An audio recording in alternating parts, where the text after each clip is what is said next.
Salut à tous et bienvenue sur Avis Express. Aujourd'hui, on va parler énergie et mobilité avec ce kit signé Rofi. Il se compose d'un panneau solaire transportable, d'une powerbank et d'un transformateur DC vers USB. Le panneau solaire existe en plusieurs capacités de production d'énergie. La version que vous avez face à l'écran ici est un 200 watts, je vous le montrerai intégralement déplié tout à l'heure. Mais vous allez aussi pouvoir trouver sur leur page Amazon des panneaux de 60 et 100 watts à adapter en fonction de vos besoins. C'est du monocristallin avec une capacité de conversion d'énergie allant jusqu'à 23,5%. Son plus, par rapport à la concurrence qui utilise des plastiques PET, c'est le film EFTE Fluon. Entre autres choses, il est spécifiquement conçu pour mieux laisser passer les rayons ultraviolets. Et son objectif, c'est d'être à l'épreuve du temps. Il est résistant à la chaleur, ce qui va pas être du luxe. Il est aussi résistant aux éclaboussures, il est imperméable. Et il aurait même des propriétés anti-salissure, ça à prendre au gros conditionnel. Alors ça fait 3 semaines qu'il pleut pas chez moi, donc il est difficile de le challenger à ce niveau-là. Par contre, je l'ai positionné à côté de la piscine. Il se fait éclabousser en continu. Et on peut voir effectivement encore quelques traces d'éclaboussure dessus. Il ne résiste pas non plus aux pigeons. Ouais, je l'ai quand même nettoyé avant de faire la vidéo, mais il y a un pigeon qui m'a laissé un beau petit paquet à ce niveau-là. Il a fallu le nettoyer à la main. Enfin, je dis à la main, on s'est compris. On est sur un revêtement alvéolaire, comme vous pouvez le voir. Donc, il y a quand même des aspérités qui peuvent retenir certaines saletés. Celui qu'on va étudier aujourd'hui est la version 200 watts, qui pèse 5,5 kg. Et peu de panneaux peuvent s'enorgueillir d'être aussi légers. On va être en règle générale autour de 6,5 kg. Il a donc été conçu pour pouvoir être porté grâce à la hanse que vous avez ici. Et ce qui est tout bête, mais appréciable, c'est qu'elle est ergonomique. Elle n'est pas saillante ici. Vous pouvez la porter et vous n'avez pas du plastique qui vient vous couper les doigts. Une fois déployé, sa taille n'est évidemment pas neutre puisqu'il va mesurer 2,24 m de long, 61 cm de haut et à peu près 2 cm d'épaisseur. Afin de le stabiliser et d'obtenir une meilleure orientation par rapport au soleil, des pieds sont intégrés à l'arrière des panneaux. Attention toutefois, vous ne pourrez pas choisir vous-même l'orientation des panneaux, elle est prédéfinie et correspond à un soleil plutôt d'hiver. Ce qui est plutôt bien parce qu'en été, il suffit de mettre les panneaux à plat sur le sol pour obtenir un bon niveau d'efficacité énergétique. Efficacité que j'ai mesurée à l'aide d'une station de charge et j'ai pu obtenir quand même du 186 watts avec ces panneaux en pic en journée. Alors je suis pas resté à leur chevet 24/24 pour vérifier, ils peuvent peut-être fournir un petit peu plus, mais 186 watts c'est énorme. La plupart du temps sur des panneaux solaires de 200 watts, on va avoir une puissance délivrée en réel qui correspond à peu près à 80% de ce qui est écrit sur les fiches produits. On va plutôt être autour de 160 watts, voire 170. Ici, monter à 185, c'est cool quand même, corroboré par d'autres témoignages que j'ai pu voir sur Internet, notamment sur les commentaires Amazon, de personnes qui ont même dépassé les 190. Bon, une fois que c'est dit, il est toujours utile de rappeler que ce genre de puissance n'est atteignable qu'avec une inclinaison et une orientation parfaite par rapport au soleil. Qui tombe bien, puisque les panneaux étant amovibles, vous allez pouvoir les positionner, les placer exactement comme vous en avez envie, au moment où vous en avez envie. Maintenant, pour vous donner des points de repère, vous le verrez à l'intérieur de cette vidéo, le matin, je devais être autour de 130 watts au lever du soleil, par belle journée évidemment. En soirée, je devais être autour de 150. Et regardez, bien caché à l'intérieur de cette pochette, je vais vous montrer une pièce de résistance dont j'ignorais l'existence. C'est le moins qu'on puisse dire, un câble. Alors MC4 évidemment, la sortie des panneaux se fait en MC4, ça c'est classique, mais je n'avais jamais vu d'extension multifiche aussi pléthorique que ce que vous avez ici. Comme écrit ici, vous pouvez le voir, le panneau va fournir du 24 volts sur à peu près 10,8 ampères.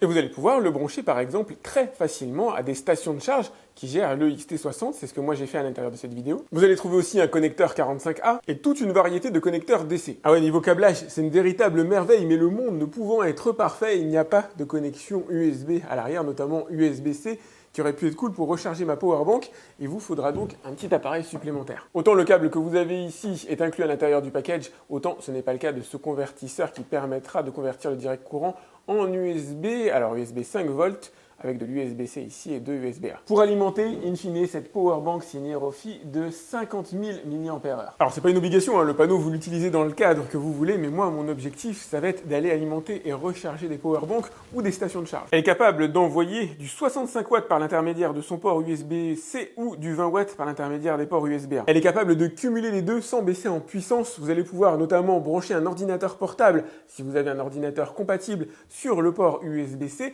et en même temps recharger un smartphone sur le port USB-A. De la parole au geste, je vous montre ce que ça donne. Je branche sur l'USB-C, l'autre côté sur mon ordinateur. Et c'est parti, l'ordinateur est bien en charge. La powerbank s'est démarrée, elle est à 5%, c'est normal. Après, on va faire un test de rechargement. Moi, ce que je voulais vous montrer, c'est ça. L'ordinateur est bien en cours de rechargement et en cours d'utilisation en même temps. Attention, ça sous-entend bien sûr d'avoir un ordinateur compatible. C'est le cas pour mon Xiaomi Mi Notebook. Ça va être le cas aussi pour certains MacBook Air. Mais si votre ordinateur se recharge sur une prise 230 volts, malheureusement, c'est pas inclus là-dedans. Elle est cool, cette petite powerbank. Elle mesure 13 cm de haut, 7 cm de côté, pèse 1,1 kg. Vous allez pouvoir la porter aisément à l'aide de la lance qui est fournie. Elle a un bouton power unique sur le dessus et en restant appuyé, vous pourrez activer la petite lampe LED que vous avez à l'avant et changer les différentes teintes, voilà, du blanc chaud au blanc froid. Voilà ce que ça donne dans une pièce où il fait totalement noir, ce sera votre phare dans la nuit. Et bon, vous l'aurez compris, moi ce qui m'intéresse c'est de pouvoir recharger la powerbank. J'ai donc positionné les panneaux solaires plein sud par une belle journée. Je vais donc brancher l'adaptateur dessus, utiliser le port USB-C.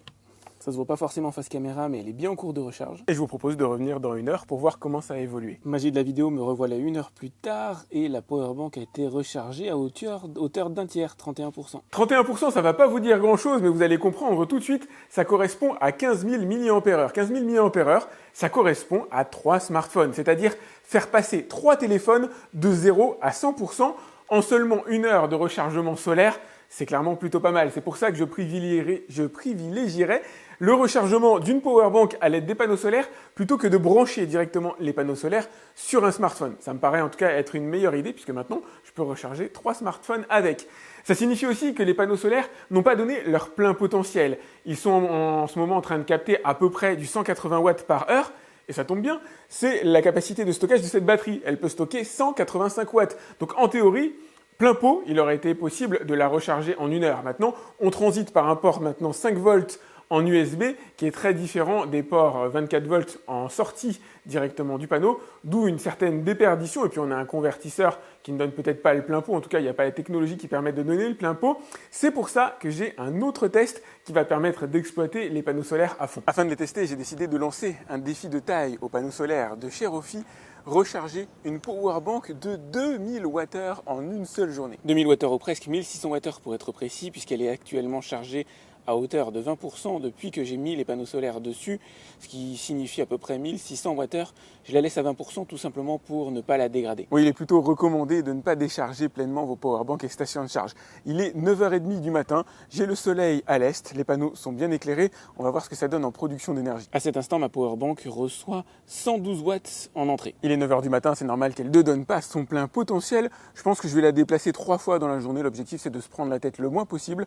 Là, elle est orientée est. Tout à l'heure, je la mettrai orientée sud et ce soir, évidemment, orientée ouest. Ça fait partie des avantages d'avoir des panneaux solaires amovibles et si la météo reste comme ça, le test va être intéressant. Il est à noter que j'ai déjà fait les tests par journée voilée, je vous donnerai le résultat tout à l'heure. 4 heures plus tard, j'ai modifié l'orientation de l'installation et je vais vous montrer ce que j'ai pu capter comme énergie. J'ai pu gratter 32% et en étant orienté plein sud, je suis maintenant à 162 watts en entrée. Ces 32% correspondent à 600 watts d'énergie solaire maintenant stockée à l'intérieur de la powerbank et réutilisable notamment en soirée au moment où on consomme le plus d'électricité. Le soleil se couche paisiblement, il est temps de voir ce que ça a donné. Il fait encore jour et j'ai encore un potentiel de 88 watts à 7 heures, il doit être à peu près 19 heures et la batterie est montée à 87%. Autrement dit, la charge de la powerbank a augmenté de 70%, ce qui correspond à du 1400 watts en ayant fait uniquement 3 rotations, une est, une sud et une ouest comme je suis en train de le faire maintenant. J'ai arrondi à 90%, mais il est possible et même envisageable, le soleil n'est pas encore couché, de monter à 100%, auquel cas